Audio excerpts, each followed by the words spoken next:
Assalamualaikum warahmatullahi wabarakatuh. Perkenalkan, nama saya Wildan Gunawan, NIM 2021012026.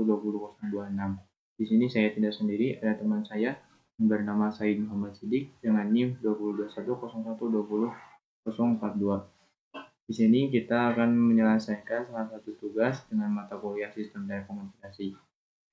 Untuk tugasnya yaitu membahas tentang sistem transmisi. Yang pertama yaitu konsep dasar sistem transmisi, yang kedua klasifikasi sistem transmisi, yang ketiga draw noise, yang keempat media atau medium transmisi, yang kelima parameter-parameter transmisi, yang keenam amplification dan regeneration, yang ketujuh peralatan transmisi dalam jaringan.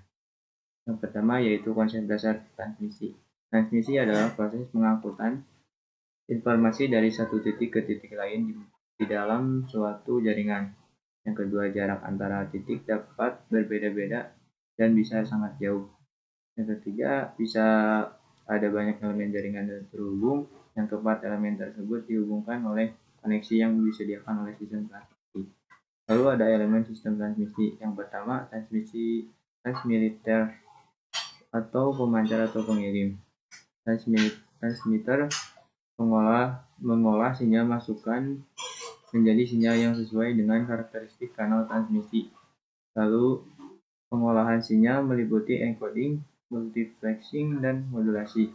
Yang kedua, transmission channel atau kanal transmisi terbagi menjadi dua. Kanal transmisi adalah suatu media elektrik yang menjembatani suatu sumber dan tujuan. Lalu bisa berupa perangkat kabel koaksial, kanal radio, atau serat optik. Lalu yang ketiga, receiver atau penerima. Penerima mengolah sinyal yang diterima dari kanal transmisi. Proses pada penerima meliputi penapisan atau filtering untuk menghilangkan out of band noise, penguat amplification untuk mengkompensasi loss transmisi, ekualisasi untuk mengkompensasi distorsi, demodulasi, multiplexing, dan decoding untuk membalikan proses yang terjadi di transmitter. Noise atau draw, frequency atau redaman, distortion atau distorsi, and interference atau interferensi merupakan faktor yang mempengaruhi sinyal yang ditransmisikan. Lalu yang kedua, ada klasifikasi sistem transmisi. Yang pertama, analog versus digital berdasarkan sinyal informasi yang ditransmisikan. Lalu ada baseband versus passband berdasarkan band frekuensi sinyal transmisi. Lalu ada serial versus paralel berdasarkan simultan tidaknya aliran bit data. Ada synchronous versus asynchronous berdasarkan durasi transmisi. Yang pertama, transmisi analog versus transmisi digital. Transmisi analog, sinyal informasi yang ditransmisikan adalah sinyal analog, contoh radio siaran dan televisi. Lalu ada local loop, ada PSTN antara pesawat telepon dengan sentral. Lalu ada transmisi digital, sinyal informasi yang ditransmisikan adalah sinyal digital, contoh LAN jaringan, dan local loop pada ISDN. Lalu ada telepon seluler, TLMN. Baseband transmisi dilakukan dengan sinyal informasi tanpa proses modulasi, contoh transmisi baseband analog. Terbagi menjadi dua, local loop pada PSTN, transistor antara mikrofon dengan power amplifier atau antara power amplifier dengan speaker. Contohnya transmisi baseband digital yaitu LAN dan local loop pada ISDN. Lalu ada passband transmisi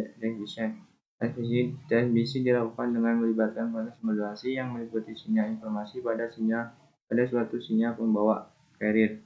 Contoh transmisi passband analog, radio siaran, AM, MW, FM, dan televisi. Contoh transmisi passband digital, telepon seluler. Suatu sistem transmisi passband analog. Yang pertama yaitu sinyal informasi input melalui modulator, melalui media transmisi channel, lalu melalui modulator, lalu melalui yang terakhir sinyal informasi output. Lalu suatu sistem transmisi passband digital, sinyal informasi input, lalu melalui encoder, lalu melalui modulator, lalu melalui media transmisi channel, lalu melalui demodulator, lalu melalui decoder, dan sinyal informasi output. Lalu ada sentral transmisi, bit ditransmisikan satu demi satu. Biasanya least significant bit LSB telah ditransmisikan terlebih dahulu. Serial transmisi hanya memerlukan satu sirkuit yang menghubungkan dua perangkat, cocok untuk transmisi jarak jauh. Lalu ada paralel transmisi. Dalam hal ini semua bit ditransmisikan secara bersamaan pada kabel terpisah. Dapat dilakukan jika dua perangkat saling berdekatan, misalnya komputer ke printer atau pemancar ke penerima. Lalu ada assessment versus serverless transmission. Dua metode untuk kontrol timing untuk menerima bit, diantaranya yaitu transmisi asinkron, akhir pengiriman melalui transmisi bit setiap saat, tidak ada penghubung waktu antara bit yang berurutan selama kondisi ide sinyal 1 ditransmisikan start bit sebelum wait dan stop bit di akhir bit untuk sinkronisasi start atau stop. Lalu yang kedua ada transmisi sinkron, dilakukan di bawah kendali sumber waktu, tidak ada bit start atau stop. Blok data berkelanjutan dikemas dengan header dan trailer bersama dengan bendera. Lalu ada efisiensi transmisi, rumusnya bisa kita lihat, yang dimana M number of message bit dan C number of control bit. Lalu ada DAW atau noise. DAW atau noise adalah sinyal yang tidak diinginkan tapi selalu ada dalam suatu sistem transmisi. Klasifikasi noise berdasarkan sumbernya. Yang pertama, internal noise, yaitu noise yang berasal dari dalam perangkat atau peralatan komunikasi itu sendiri. Yang termasuk internal noise adalah thermal noise, intermodulation noise, crosstalk noise, dan influence noise. External noise yaitu noise yang sumbernya berada di luar sistem. Yang termasuk external noise adalah man-made noise, atmosphere noise, dan external noise. Internal noise berasal dari struktur gerakan acak elektron bebas pada komponen-komponen elektronik. Intermodulation noise disebabkan oleh ketidakliniaran dari suatu perangkat penguat.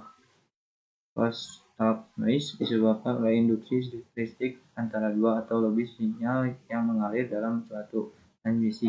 Lalu ada impulse noise yang timbul secara spontan dan keberadaannya tidak kontinu. Lalu ada external noise, man-made noise dibangkitkan oleh peralatan lain buatan manusia, misalnya pengapian, busi, kendaraan motor listrik, dan lain-lain. Atmospheric noise disebabkan oleh kondisi atmosfer, awan, seperti awan, petir, dan magnet yang dapat mempengaruhi kualitas menerima sinyal. External noise diakibatkan oleh radiasi sinar matahari atau galaksi lain. Disebut juga cosmic noise atau space noise. Lalu ada thermal noise. Thermal noise disebut juga white noise. Istilah noise sendiri terkadang hanya ditunjukkan oleh jenis noise ini. Besarnya daya thermal noise adalah Pn sama dengan KTB, di mana Pn daya noise watt, K konstanta Boltzmann 1,38 kali 10 min 23 Joule, T temperatur, B lembab beta frekuensi Hertz. Lalu ada phase figure, angka yang menunjukkan penguat noise oleh perangkat penguat sinyal amplifier. Noise figure NF adalah versi logaritmik dari noise ratio NR. Assalamualaikum warahmatullahi wabarakatuh. Perkenalkan, nama saya Said Bang Sidik, NIM saya 201012042 dari studi program Teknik Elektro. Di sini saya akan menjelaskan tentang sistem telekomunikasi, dan di sini juga saya akan melanjutkan penjelasan dari teman saya. Di sini ada media transmisi, yaitu yang diantaranya ada kabel tembaga, lalu kabel pasangan terus terpilin atau twisted pair, lalu kabel koaksial. Dan di sini ada kabel serat optik, kanal radio, dan cahaya inframerah. Lanjut. Di sini ada kabel tembaga, yaitu sistem transmisi menggunakan kabel tembaga ataupun kabel optik sebagai medium transmisi. Disebut juga informasi input sistem transmisi saluran atau yang disebut line transmission system. Kabel tembaga juga merupakan perangkat pokok pada sisi transmitter maupun receiver, adalah line terminating equipment atau yang disingkat LTE, yang berfungsi untuk mengubah sinyal informasi menjadi sinyal elektrik dengan berbentuk dan kode-kode tertentu, sehingga sinyal tersebut mempunyai sifat-sifat yang cocok untuk saluran melalui saluran kabel untuk disalurkan ya. Lanjut.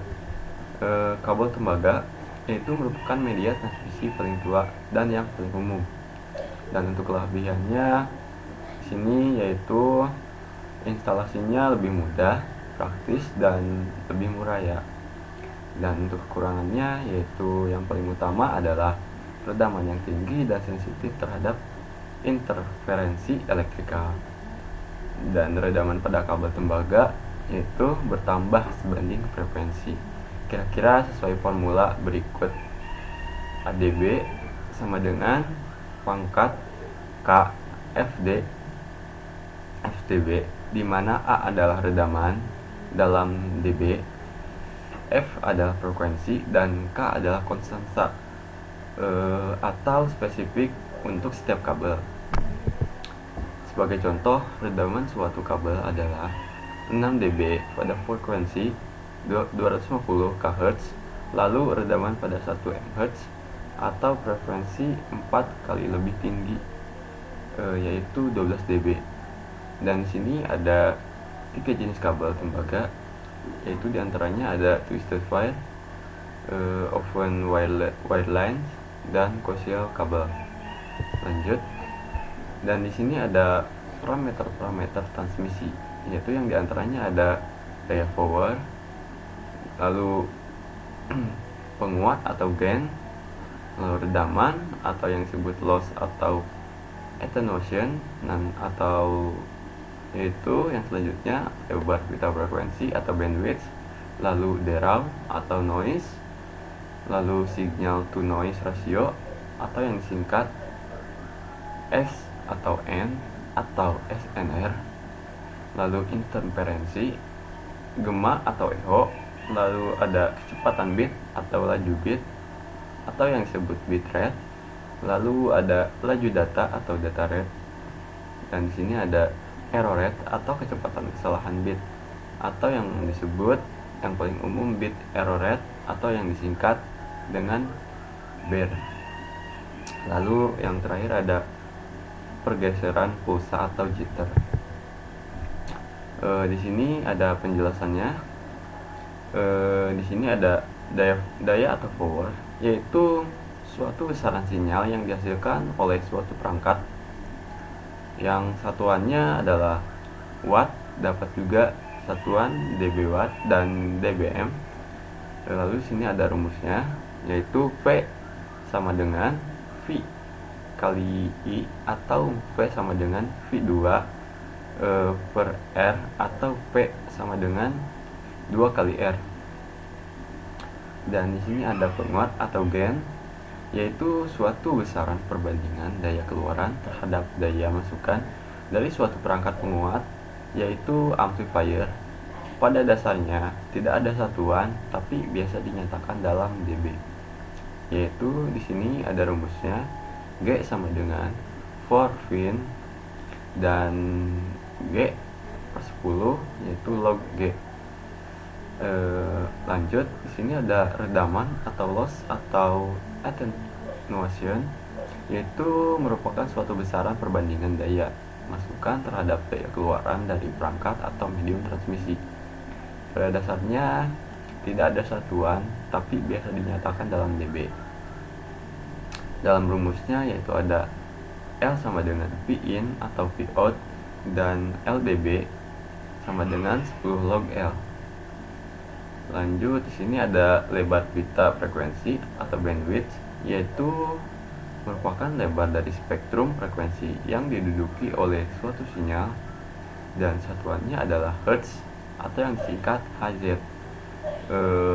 Dan untuk rumusnya ada BW, terus max dan Fmin. Contohnya bandwidth kanal suara atau voice merupakan 3100 Hz. Lanjut, dan di sini ada signal to noise ratio atau yang disingkat SN atau SNR, yaitu merupakan suatu besaran perbandingan daya sinyal terhadap daya noise pada suatu titik pengukuran. Signal to noise ratio juga merupakan ukuran dari baik buruknya kualitas sinyal yang diterima. Pada dasarnya tidak ada satuan, tapi biasa dinyatakan dalam dB. Dan untuk rumusnya yaitu SNR sama dengan ppn, dan SNR 10 log P per P. Lalu ada interferensi, yaitu merupakan gangguan yang terjadi disebabkan adanya dua atau lebih sinyal yang frekuensinya sama atau berdekatan. Lalu di sini ada gema atau echo, yaitu sinyal yang ditimbulkan karena ketidakcocokan antara impedansi saluran 2 kawat dengan saluran 4 kawat, sehingga menimbulkan refleksi sinyal atau suara yang diterima kembali oleh pengirim dengan disertai delay. Lalu selanjutnya ada kecepatan bit atau bitrate, merupakan suatu ukuran kecepatan atau laju pengiriman bit-bit sinyal digital, yang satuannya adalah bit per detik atau bit per second, atau yang disingkat yaitu bps.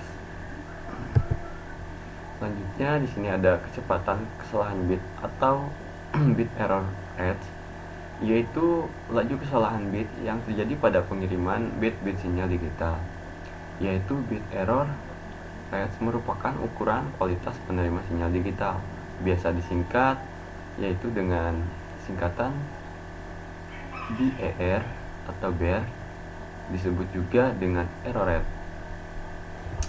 Misalnya BER itu sama dengan 2/10, artinya rata-rata dalam juta bit yang dikirimkan terdapat 2 bit yang salah.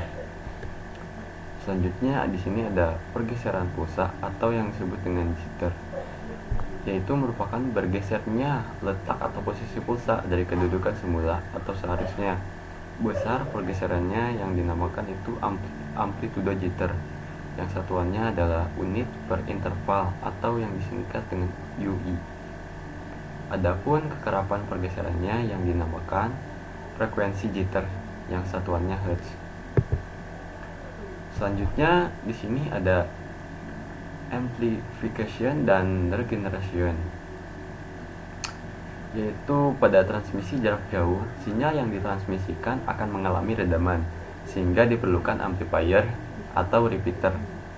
Pada komunikasi analog, amplifier bekerja memperkuat sinyal yang terkandung noise, sehingga SN akan menurun sebanding dengan bertambahnya jarak. Pada komunikasi digital, repeater bersifat regeneratif atau regeneratif repeater, atau juga bisa disebut dengan regenerator. Selanjutnya di sini ada peralatan transmisi dalam jaringan filter. Filter yaitu merupakan suatu alat yang dapat meloloskan frekuensi-frekuensi tertentu dan dapat meredam frekuensi lainnya.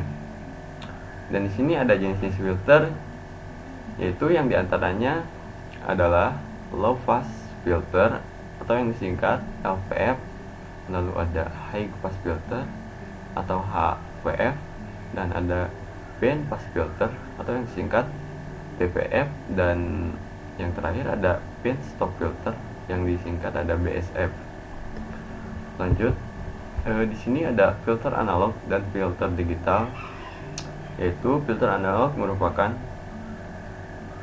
yang bisa diimplementasikan dengan rangkaian elektronik atau fasik maupun aktif. Lanjut, di sini ada filter digital. Filter digital yaitu dapat diimplementasikan dengan pemrograman pada digital sinyal prosesor atau yang disingkat DSP atau File Programmable Gate Array atau yang disingkat FPGA komputer atau mikroprosesor. Lalu di sini ada power loss dan power gain, yaitu sinyal yang ditransmisikan melalui media transmisi apapun akan mengalami penurunan daya akibat dari redaman yang sebanding dengan jarak.